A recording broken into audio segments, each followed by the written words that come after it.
Hello friends, good morning. आणि day 25वर येऊन आपली गाडी थांबली होती.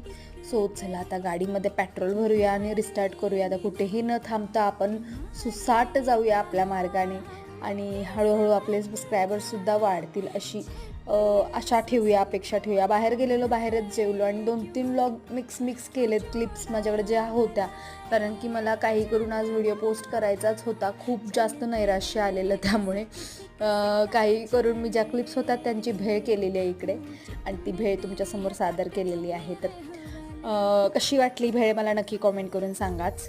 आणि पावसामुळे आजकाल इतका प्रॉब्लेम झाला आहे की कपडे एकतर वाळत नाहीत आणि ती वाळली आहेत की ओली आहेत हे डिक्लेअर करणंच मला जास्त अवघड जाते, कारण तशीच ठेवली की त्यांचा कोमट वास येतो आणि वाळवायला जागा नाही अक्षरशः, की परत नवीन बॅच धुण्यासाठी धुतल्यावरती वाळवायसाठी जागा नाही, असा मोठा बिग प्रॉब्लेम झाला आहे. आणि किसमी म्हणून नवीन